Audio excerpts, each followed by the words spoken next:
Hello students, मैं हूं गुंजन एरन प्रतिष्ठा अकेडमी से और अपनी आज की इस वीडियो में हम बात कर रहे हैं क्लास 10th मैथमेटिक्स से चैप्टर 3 दो चर वाले रैखिक समीकरण युग्म pair of linear equations in two variables की। और हमारा टॉपिक है वज्र गुणन विधि, क्रॉस मल्टीप्लिकेशन मेथड।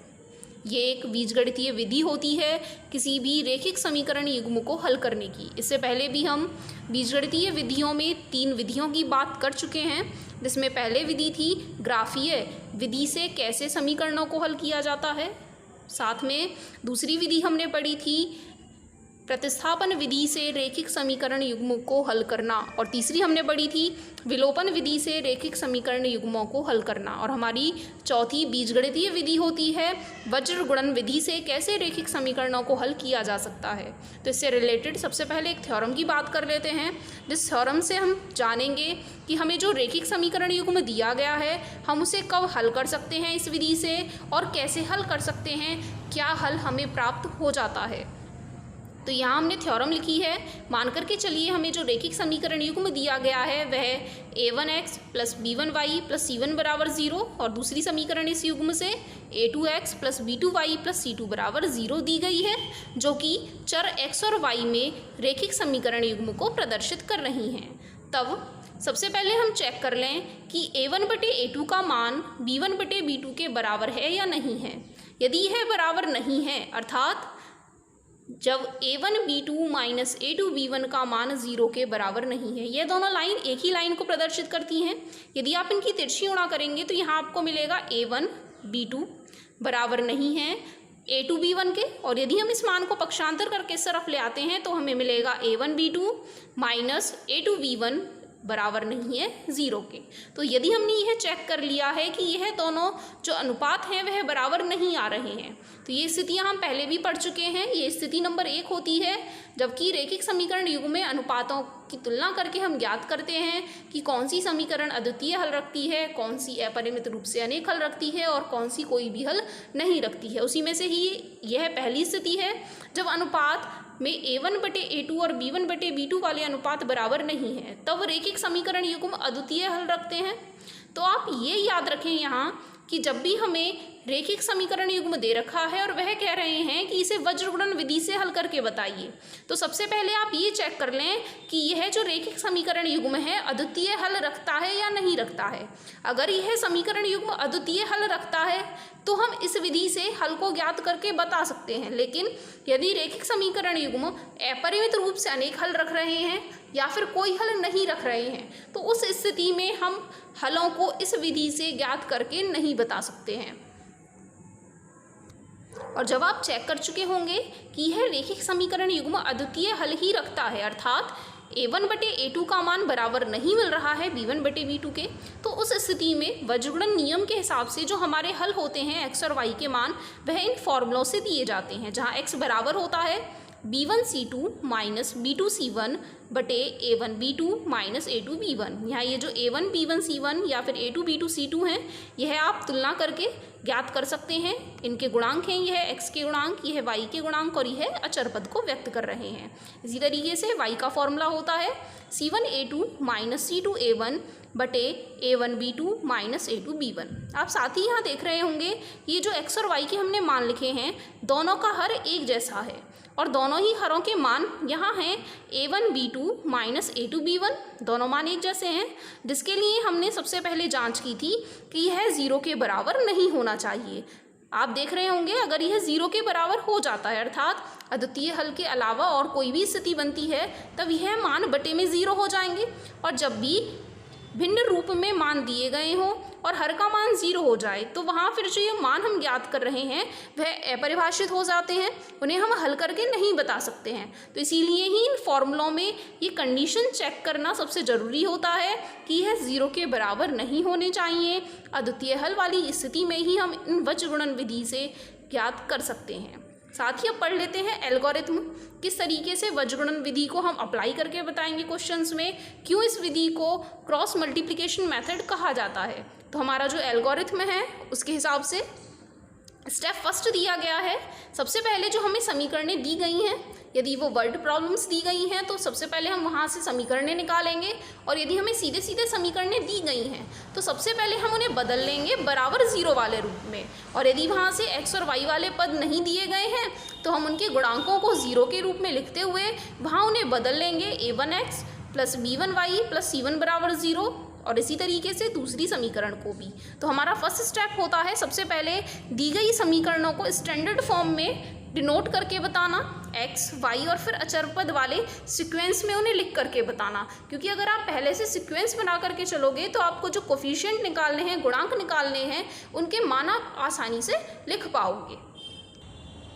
जब आप इन समीकरणों को इस रूप में लिख लेंगे तब आप वहाँ से निकाल लेंगे a1 का मान, b1 का मान, c1 का मान, साथ ही a2 का मान, b2 और c2 का मान। जब आपको यह 6 मान मिल जाएंगे तो उसके बाद आपको सेकंड स्टेप के लिए क्या कर लेना है, आपको b1, b2, c1, c2, a1, a2, b1, b2 के मान जहाँ मैंने यह लिखे हुए हैं इनकी जगह पर आपको रख लेने हैं। जो भी आपका b1 का मान आ रहा होगा वो आप यहाँ लिखेंगे, जो भी b2 का मान होगा उसे यहाँ, इसी तरीके से सभी के मान हम यहाँ लगा लेंगे और उनके ऊपर हम x, y और 1 लिख लेंगे।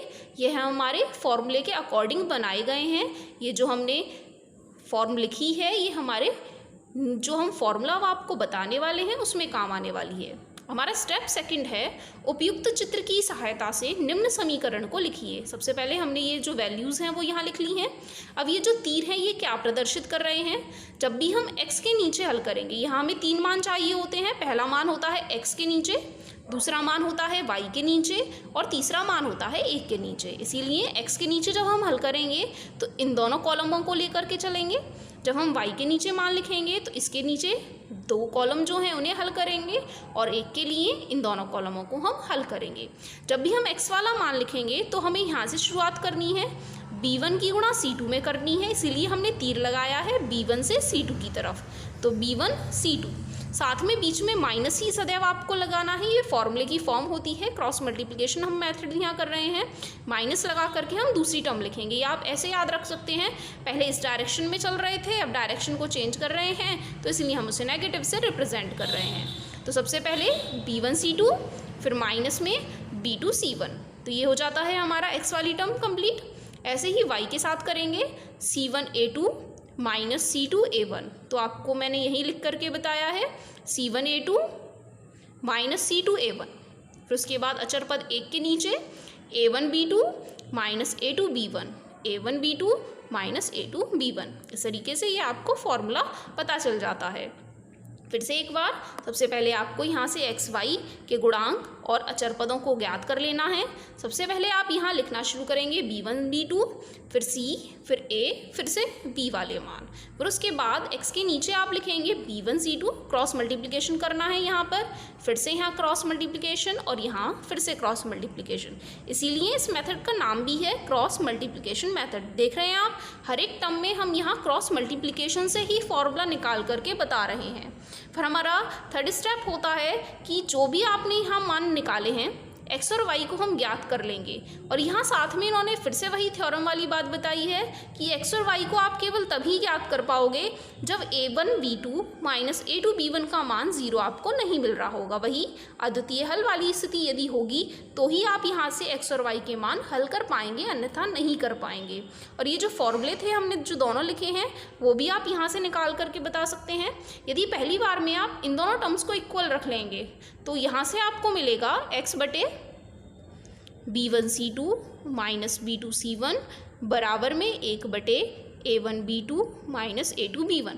यदि हम x के नीचे वाले मान को पक्षांतर करके सरफ पहुंचा देते हैं तो यह हमें मिलेगा b1 c2 minus b2 c1 बटे a1 b2 minus a2 b1। आप देखेंगे बिल्कुल वही फॉर्मूला आपको मिल रहा है जो कि हमने थ्योरम में पढ़ा था। इसी तरीके से y वाले टर्म को अगर आप कांस्टेंट टर्म वाले के इक्वल रखोगे, फिर से इनका पक्षांतर करने पर यहाँ आपको y का फॉर्मूला मिल जाएगा। तो यही तरीका होता है, जब आप इस स्टेप तक वैल्यूज़ को पहुँचा लोगे, इनकी गुणा कर लोगे, इन्हें घटा करके हल कर लोगे, तो सबसे पहले हमारा स्टेप थर्ड में हल करने के लिए x वाले मान को और अचर पद को बराबर रखेंगे, दूसरी बार में y वाले मान को और अचर पद को बराबर रखेंगे। आप वहाँ से x और y के मान ज्ञात कर पाएंगे। अब इस एल्गोरिथम को क्वेश्चंस में कैसे प्रोसीड करके बताना है, कैसे इन्हें क्वेश्चंस में इस्तेमाल करना है, वो क्वेश्चनों की मदद से सीख लेते हैं। तभी हम क्लियर कर पाएंगे कि ये जो वज्र गुणन विधि है हमें सवालों में कैसे लगानी है, कैसे x और y के मान हम निकाल सकते हैं इस विधि से। तो यहाँ हमने क्वेश्चन लिखा है आपकी एनसीईआरटी टेक्स्ट बुक से एक्सरसाइज 3.5 से क्वेश्चन नंबर 1 को। क्वेश्चन दिया है निम्न रेखिक समीकरणों के युग्म में से किसका एक अद्वितीय हल है, किसके लिए कोई भी हल नहीं है या किसके अपरिमित रूप से अनेक हल हैं। साथ ही उन्होंने कहा है अद्वितीय हल की स्थिति में यदि आपको दिए गए समीकरण के लिए अद्वितीय हल वाली स्थिति प्राप्त होती है तब ही उसे वज्र गुणन विधि से हमें हल करके बताना है, एक्स वाई के मान ज्ञात करके बताने हैं। तो सबसे पहले क्वेश्चन को करने से पहले एक बार फिर से रिवाइज कर लेते हैं कि कैसे हमें चेक करना है कि कौन सी इक्वेशंस अद्वितीय हल रखेंगी, कौन सी कोई हल नहीं रखेंगी और कौन सी अपरिमित रूप से अनेक हल रखेंगी।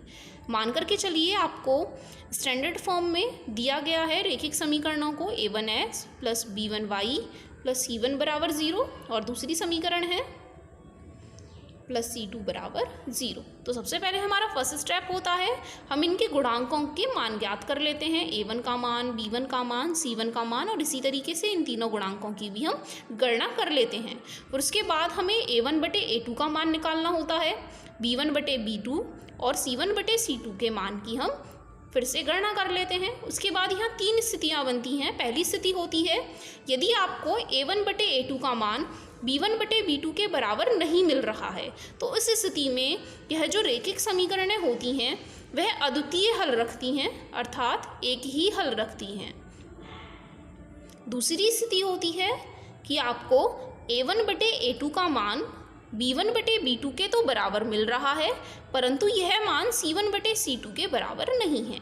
इस स्थिति में यह समीकरणें कोई भी हल नहीं रखती हैं, यह समांतर रेखाओं को प्रदर्शित करती हैं। पहली स्थिति में यह प्रतिच्छेदित रेखाओं को प्रदर्शित करती हैं। तीसरी स्थिति हमारे पास होती है यदि आपको तीनों के तीनों अनुपात बराबर मिल जाते हैं, a1 बटे a2 बराबर है b1 बटे b2 बराबर है c1 बटे c2 के, तब इस स्थिति में हमारे पास अपरिमित रूप से अनेक हल होते हैं। जो भी बिंदु इस रेखा पर उपस्थित हो वही इनके हल कहे जाते हैं। यह संपाती रेखाओं को प्रदर्शित करती हैं, अर्थात एक ही रेखा को प्रदर्शित करती हुई दो समीकरणें हमें दी गई होती हैं क्वेश्चन में। तो इसी मेथड के अकॉर्डिंग हमें सबसे पहले बताना है कौन अद्वितीय हल, कौन कोई हल नहीं और किसके अपरिमित रूप से अनेक हल होंगे। अब बात कर लेते हैं क्वेश्चन की। क्वेश्चन में फर्स्ट पार्ट दिया है, समीकरणें हैं x माइनस 3y माइनस 3 बराबर 0 और 3x माइनस 9y माइनस 2 बराबर 0। तो सबसे पहले हमें चेक करना है a1, b1, c1 का मान, a2, b2 और c2 का मान। हमारा जो एल्गोरिथम है उसके अकॉर्डिंग सबसे पहले ये जो इक्वेशंस हैं बराबर 0 में पहले से ही लिखी हुई हैं, तो बराबर 0 में हमें इन्हें बदलने की ज़रूरत नहीं है।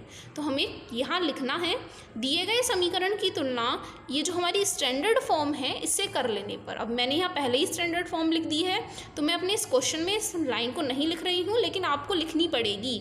दिए गए समीकरण युग्म की तुलना इस स्टैंडर्ड फॉर्म इन दोनों समीकरणों को हम लिख लेंगे। यहाँ से करने पर हमें मिलेगा a1 बराबर x का गुणांक आप देख रहे हैं यहाँ 1 के बराबर है, b1 का मान y का गुणांक -3, c1 का मान -3। दूसरे वाले समीकरण से a2 का मान x का गुणांक यहाँ 3 लिखा हुआ है, b2 का मान -9 और c2 का मान -2 के बराबर है। उसके बाद हम इन अनुपातों की गणना कर लें। a1 बटे a2 का मान 1/3, इसी तरीके से b1 बटे b2 का मान -3 बटे -9, फिर से माइनस से माइनस कट जाएगा और 3 का भाग हम ऊपर कर लें और 3 का भाग नीचे कर लें।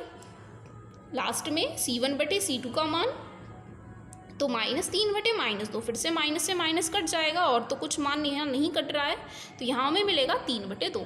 अब आप यहाँ चेक करके देखेंगे तो पहले वाले दोनों बराबर आ रहे हैं लेकिन तीसरा वाला मान अलग पड़ रहा है, तो इसलिए हम उन्हें लिख करके बताएंगे क्योंकि a1 बटे a2 बराबर हैं b1 बटे b2 के, परंतु c1 बटे c2 वाला अनुपात इन दोनों के बराबर नहीं है। और आप यहाँ देख रहे हैं इस स्थिति में रैखिक समीकरण युग्म कोई हल नहीं रखते हैं, तो हम इन्हें यही लिख करके बता देंगे कि जो हमें युग्म दिया गया है वह समांतर रेखाओं को प्रदर्शित करता है, इसीलिए इनके कोई भी हल नहीं होंगे। युग्म समांतर रेखाओं को प्रदर्शित करता है, इसीलिए युग्म का कोई हल नहीं है।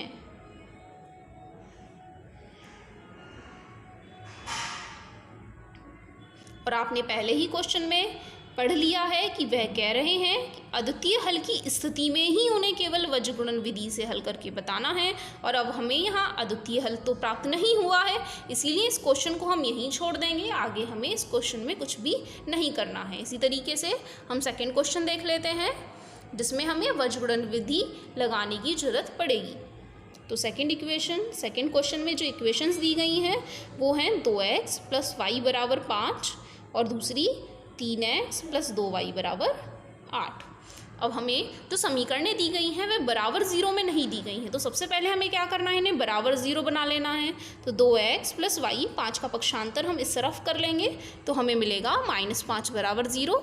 इसी तरीके से इस समीकरण को भी हम बदल करके लिख लेते हैं, 3x + 2y - 8 = 0। फिर उसके बाद ये जो हमें समीकरण युग्म दिया गया है इसकी तुलना हम कर लेंगे स्टैंडर्ड फॉर्म से। तो हम यहाँ लिख लेंगे समीकरण युग्म की तुलना a1x + b1y + c1 = 0, a2x + b2y + c2 = 0 से करने पर। तो यहाँ हमें मिल रहा है x के स्थान पर 2 है तो a1 = 2, ऐसे ही यहाँ y का गुणांक 1 के बराबर है तो b1 = 1, c1 = -5। दूसरी समीकरण से देखेंगे तो a2 = 3, b2 = 2 और c2 = -8। फिर उसके बाद हम निकाल लेते हैं a1/a2 का मान हमें कितना मिलेगा, 2/3, यहाँ b1/b2 का मान 1/2 और यहाँ c1/c2 का मान -5/-8। यदि हम माइनस से माइनस काट लेते हैं तो 5/8। सबसे पहले a1/a2 का मान ही b1/b2 के बराबर नहीं है, पहले वाली ही स्थिति पूरी हो जाती है, तो हम आगे जाएंगे ही नहीं, हम उन्हें लिख करके बताएंगे, क्योंकि a1/a2 का मान बराबर नहीं मिला है b1/b2 के। इसका मतलब है ये जो रेखाएं हमें दी गई हैं वह प्रतिच्छेदी रेखाओं को प्रदर्शित करती हैं।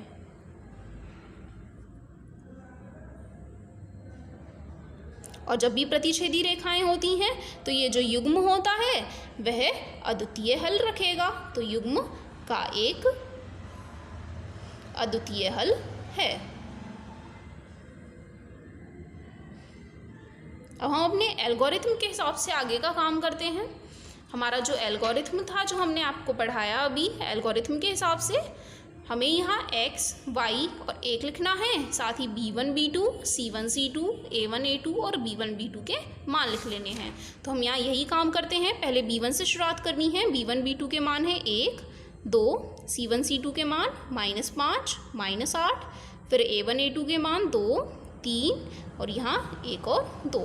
यहाँ हमें लिखना है x, यहाँ y और यहाँ 1। और इन्हें हल करने के लिए जो हमें करना है वो क्या काम करना है, पहले हमें लिखने हैं x के नीचे, फिर y के नीचे और फिर 1 के नीचे। इस स्टेप को आपको ध्यान से समझ लेना है, क्योंकि यही स्टेप आपको हर एक क्वेश्चन में खुद से अप्लाई करना होगा। फिर तो यहाँ हमने काम किया, सबसे पहले अद्वितीय हल हमने ज्ञात कर लिया है, उसके बाद मैंने इन गुणांकों को ऑर्डर में लिख दिया है जैसे हमारा एल्गोरिथम के अकॉर्डिंग था।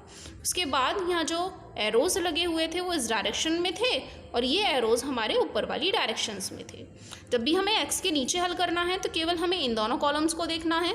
इसे सॉल्व करने के लिए हमें गुणा करनी है इन दोनों की, 1 की गुणा -8 में, बीच में फॉर्मूले के अकॉर्डिंग माइनस था, 2 की गुणा -5 में। फिर से एक बार समझ लेंगे, जब भी हमें x वाला हल करना है तो उसके नीचे वाले दोनों कॉलम्स को देखना है। इसकी गुणा यहाँ करनी है इसकी गुणा यहाँ कर लेनी है। तो वही काम किया है, 1 की गुणा -8 में, बीच में माइनस, 2 की गुणा -5 में। फिर y के नीचे आ जाते हैं। जब y के नीचे देखेंगे तो इन दोनों कॉलम्स को देखेंगे जिनके ऊपर y हमने रखे हैं। फिर से यहाँ -5 की गुणा 3 में, फिर बीच में माइनस फॉर्मूले वाला है, और -8 की गुणा 2 में।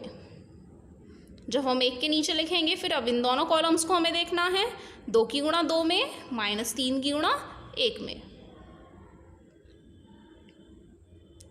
तो आपको ये क्लियर हो गया होगा कैसे आपको गुणा करनी है।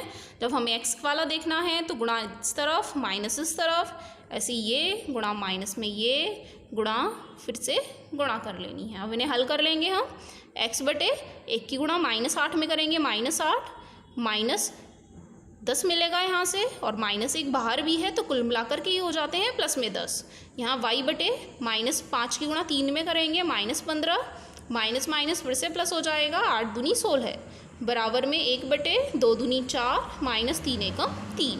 इन्हें और आगे हम हल कर सकते हैं। 10 में से 8 घटाएंगे 2, y बटे 16 से 15 घटाएंगे 1, और 1 बटे 4 से 3 घटाएंगे 1। अब इसके आगे इन्हें हल करने के लिए सबसे पहले हमें x वाले मान को अचर पद के बराबर रखना है, तो आपको x का मान मिल जाएगा, और दूसरी बार में y वाले मान को अचर पद के बराबर रखना है तो आपको वहाँ से y मिल जाएगा। तो सबसे पहले हम x वाले मान को अचर पद के बराबर रख लेते हैं। तो यहाँ लिखा है x बटे 2 बराबर में 1, x बटे 2 बराबर में 1 बटे 1 था। अगर आप यहाँ क्रॉस मल्टीप्लिकेशन कर लेंगे तो x बराबर 2। इसी तरीके से आप y वाला मान देखेंगे तो वहाँ लिखा हुआ था y बटे 1 बराबर 1 बटे 1, फिर से क्रॉस मल्टीप्लिकेशन कर लेंगे तो y बराबर 1। तो ये हो जाते हैं हमारे हल, जहाँ हमें बजगुणन विधि की मदद से x और y के मान ज्ञात करके बताने थे। तो x बराबर 2 और y बराबर 1। अगर आप इन्हें समीकरण में लगा करके भी देखेंगे तो यह दोनों मान समीकरणों को संतुष्ट कर रहे होंगे, जिससे आपको पता चल जाएगा ये जो हमने सॉल्यूशंस किए हैं वो सही किए हैं या नहीं किए हैं। और भी कुछ क्वेश्चंस आपकी बुक में दे रखे हैं जिन्हें आप प्रैक्टिस कर सकते हैं। इसी एक्सरसाइज में आपको एक टाइप के क्वेश्चंस और दिए गए हैं, जहाँ पर आपको समीकरणों का एक युग्म दिया गया है और वहाँ पर एक के अचर के रूप में लगा दिया गया है। उस के का मान वह हमसे पूछ रहे हैं अलग अलग स्थितियों में। कुछ क्वेश्चंस में उन्होंने कहा है अद्वितीय हल के लिए के का मान क्या होना चाहिए, या फिर कोई हल नहीं के लिए के का मान क्या होना चाहिए, या फिर अपरिमित रूप से अनेक हल के लिए हमें के का मान यहाँ क्या रखना होगा। इस तरीके के क्वेश्चंस यहाँ पूछे गए हैं। ये जो क्वेश्चंस हैं ये हमें बजगुणन विधि से तो हल नहीं करने हैं, ये आपको हल कर लेने हैं। जो अभी हमने यहाँ 3 स्थितियाँ पढ़ी हैं अनुपातों की मदद से, कब अद्वितीय हल होगा, कब कोई हल नहीं होगा और कब अनेक हल होंगे।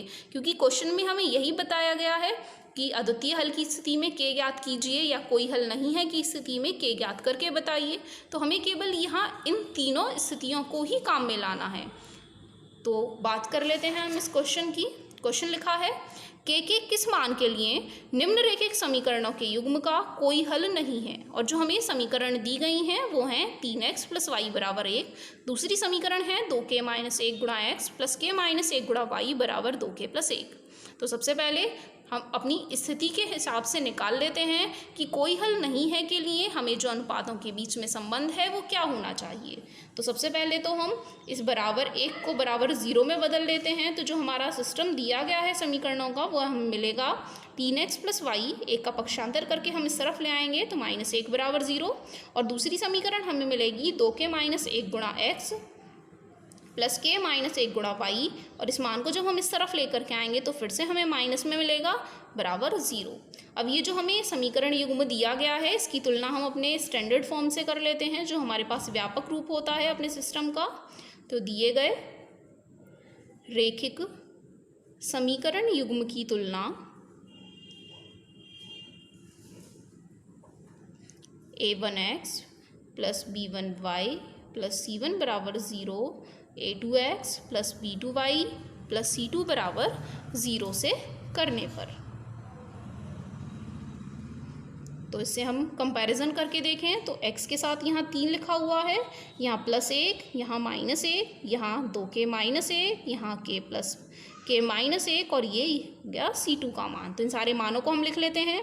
a1 बराबर 3, b1 बराबर 1 और C1 बराबर -1। इसी तरीके से दूसरी समीकरण में A2 बराबर 2k - 1, B2 बराबर k - 1 और C2 बराबर माइनस में 2k + 1। तो ये हो जाते हैं हमारे सारे दिए गए मान। उसके बाद हम अनुपातों की गणना और कर लेते हैं। A1/A2 का मान, तो इन दोनों मानों को हम भाग कर लें 3/2k - 1। इसी तरीके से B1/B2 का मान 1/k - 1 और C1/C2 का मान यदि हम निकालेंगे तो हमें मिलेगा -1 माइनस में 2k + 1। दोनों तरफ से माइनस कैंसिल हो सकता है, हमें मिलेगा 1/2k + 1। तो यह हो जाती है हमारे तीनों अनुपातों की गणना। अब वे क्वेश्चन में हमसे कह रहे हैं कि हमें युग्म का कोई हल नहीं है चाहिए, तो हम फिर से अपनी स्थितियों में वही लेकर के चलेंगे जो क्वेश्चन में कह रहे हैं। तो रेखिक समीकरणों के युग्म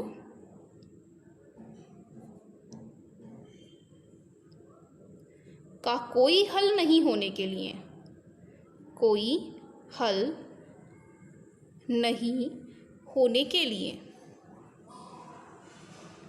कोई हल नहीं है के लिए स्थिति होती है कि जो अनुपात है A1/A2 वह बराबर नहीं होने चाहिए B1/B2 के। चाहे बराबर वाले मान आगे से बराबर हों चाहे ना हो, लेकिन हमें ये जो स्थिति होती है वह चाहिए नहीं, वह अद्वितीय हल की स्थिति होती है। हम थोड़ी मिस्टेक कर गए हैं।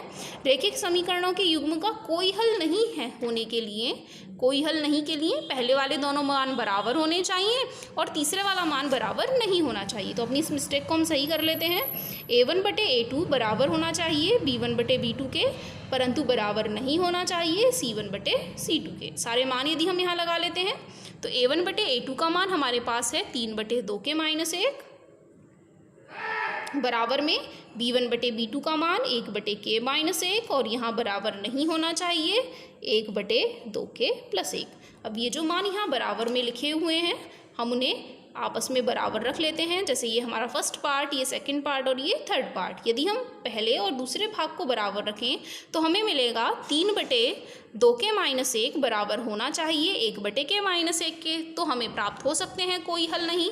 यदि हम इन्हें हल कर लेते हैं तो तिरछी गुणा कर लेने पर 1 की गुणा करेंगे तो 2k - 1 बराबर में 3 की गुणा इस तरफ करेंगे 3k - 3। यहाँ हल करके मिलेगा 3k से 2k घटा लेने पर 1k और बराबर में -1 और +3 तो k बराबर 2। तो हमें चाहिए कि k का मान 2 यदि हम रख लेते हैं तो समीकरणों के युग्म का हमें कोई भी हल नहीं मिलेगा। तो यही हमारा रिक्वायर्ड सॉल्यूशन होगा। अगर साथ में हम फर्स्ट और थर्ड पार्ट को भी इक्वल रख के देखें, फर्स्ट और थर्ड वाले पार्ट को, फर्स्ट पार्ट में लिखा हुआ है 3/2k - 1 और इक्वल की जगह हम लगाएंगे अब यहाँ नॉट इक्वल, क्योंकि हमें फर्स्ट और थर्ड में रिलेशन दिया है कि वह आपस में बराबर नहीं होते हैं। फिर से क्रॉस मल्टीप्लिकेशन कर लें, 3 की गुणा इधर करेंगे 3 दूनी 6k + 3 एकम 3 बराबर नहीं होना चाहिए। 1 की गुणा कर लेने पर 2k - 1। 6k से यदि हम 2k घटा लेते हैं तो 4k बराबर नहीं होना चाहिए -1 और -3 कुल मिला करके हो जाते हैं -4। k बराबर नहीं होना चाहिए 4 का भाग कर लेने पर -1। तो जब भी हमें इस समीकरण में k का मान ऐसा पूछा जा रहा है जिसे रखने पर इस समीकरण युग्म का कोई हल नहीं होगा, तो हमें चाहिए कि k का मान हम 2 लगा दें, लेकिन k का मान कभी भी आप -1 नहीं लगाएंगे। लेकिन वह तो हमसे पूछ रहे हैं k का मान क्या लगाना है, वो हमसे नहीं पूछ रहे हैं k का मान क्या नहीं लगाना है। तो इसलिए जो हमारा आंसर होगा वो होगा k बराबर 2। यदि हम k की जगह 2 लगा लेते हैं तो समीकरणों के युग्म का कोई हल नहीं होगा। इसी तरीके से k की टर्म्स में कुछ और क्वेश्चंस आपकी बुक में दिए गए हैं जिन्हें आप सॉल्व कर सकते हैं।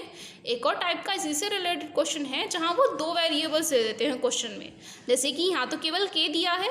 एक और क्वेश्चन है जिसमें वो 2 वेरिएबल्स दे देते हैं, तो उस क्वेश्चन को भी हम पढ़ लेते हैं। तो क्वेश्चन दिया है a और b के किन मानों के लिए निम्नरेखिक समीकरणों के युग्म के अपरिमित रूप से अनेक हल होंगे। जहां हमें समीकरणें दी गई हैं 2x + 3y = 7, a - b × x + a + b × y = 3a + b - 2।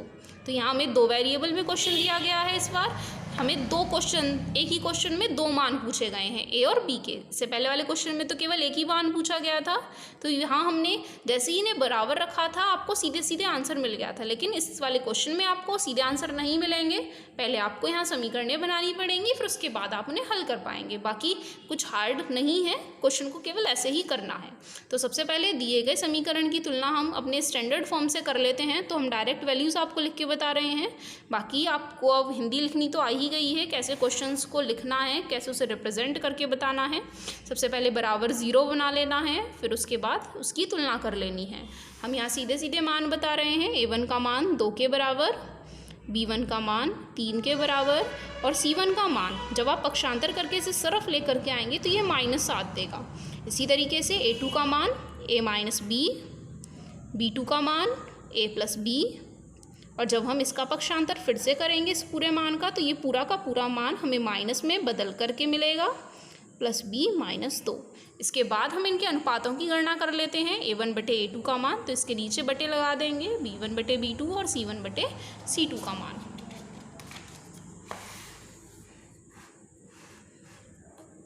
तो सबसे पहले लिखेंगे a1 बटे a2 का मान, a1 बटे a2 का मान मिलेगा 2 बटे a माइनस बी, b1 बटे b2 का मान मिलेगा 3 बटे a प्लस बी, और c1 बटे c2 का मान हमें दिया गया था -7 बटे माइनस में 3a प्लस b माइनस 2।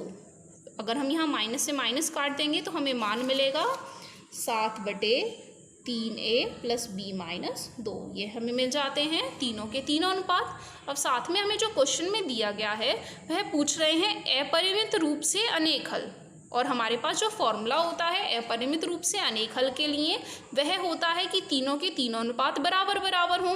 तो इसी स्थिति को अब हमें काम में लेकर के आना है। हम यहाँ लिखेंगे रैखिक समीकरणों के युग्म के अपरिमित रूप से अनेक हल होने के लिए हमें चाहिए कि अपरिमित रूप से अनेक हल होने के लिए a1 बटे a2 बराबर b1 बटे b2 बराबर c1 बटे c2 होना चाहिए। अब यदि हम तीनों के मान लगा लेते हैं तो a1 बटे a2 का मान बराबर b1 बटे b2 का मान बराबर c1 बटे c2 का मान। यदि हम फर्स्ट, सेकेंड और थर्ड इन्हें नाम दे देते हैं तो सबसे पहले हम हल कर लेंगे पहले और दूसरे वाले मान को बराबर रख करके। तो पहले मान और दूसरे मान को बराबर रखने पर हमें मिलेगा 2 बटे a माइनस बी बराबर 3 बटे a प्लस बी। यदि हम इनकी तिरछी गुणा कर लेते हैं तब इनकी तिरछी गुणा कर लेने पर 3 की गुणा इस तरफ करेंगे 3a माइनस 3b बराबर 2 की गुणा इस तरफ करेंगे तो 2a प्लस 2b। a और b वाले दोनों मानों को पक्षांतर करके इस तरफ ले आए तो 3a में से 2a घटा लेने पर a माइनस 3b और माइनस 2b हमें दे देते हैं -5b बराबर 0। ये हो जाती है हमारी समीकरण नंबर ए। इसी तरीके से आप अपने सेकंड और थर्ड पार्ट को बराबर रख सकते हो या फिर पहले और तीसरे भाग को भी बराबर रख सकते हो। आपके पास दो चॉइस हैं, आप इनमें से किसी भी चॉइस का इस्तेमाल कर सकते हो। दोनों से आपको एक ही जैसा आंसर मिलेगा, कोई भी आंसर में चेंज नहीं होने वाला है। तो हम अपने रख लेते हैं फर्स्ट और थर्ड पार्ट को इक्वल। फर्स्ट पार्ट में हमें दिया है 2 बटे a माइनस बी और थर्ड पार्ट में 7 बटे 3a प्लस b माइनस 2। फिर से इनकी तिरछी गुणा कर लेंगे, 7 की गुणा इधर करेंगे 7a माइनस 7b बराबर 2 की गुणा इस तरफ करेंगे 2 तिया 6a plus 2b minus 4। 7a में से 6a घटाएंगे तो a बचेगा -7b और -2b, कुल मिला के -9b बराबर में -4। ये हो जाती है हमारी समीकरण नंबर 2। अब हमें इन दोनों समीकरणों को हल करना है और a और b के मान ज्ञात करके बताने हैं। वही मान हमसे पूछे जा रहे हैं। अब आप देख रहे हैं यहाँ a का गुणांक और यहाँ पर भी a का गुणांक दोनों बराबर हैं। तो जिस स्थिति में गुणांक बराबर हैं वहाँ विलोपन विधि को लगाना सबसे ज़्यादा आसान होता है। तो यहाँ हम लगा रहे हैं विलोपन विधि से इन्हें हल करने पर। बाकी आपको जो भी मेथड अच्छा लगता है सॉल्व करने में आप उसे इस्तेमाल कर सकते हैं, आपको वही आंसर मिलने वाले हैं। तो हम यहाँ लगाएंगे विलोपन विधि। समीकरण 1 व 2 को विलोपन विधि से हल करने पर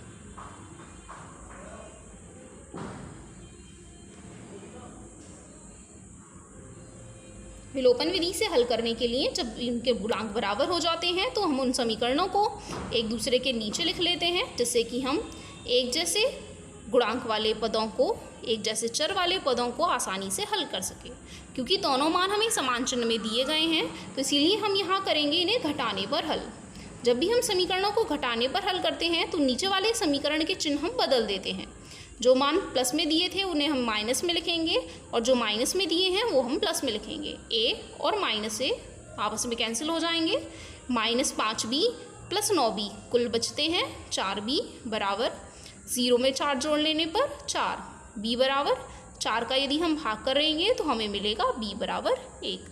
अब इस b वाले मान को चाहे आप समीकरण 1 में लगाएं चाहे 2 में लगाएं और a का मान ज्ञात कर लें। हम रख लेते हैं इसे समीकरण नंबर 1 में।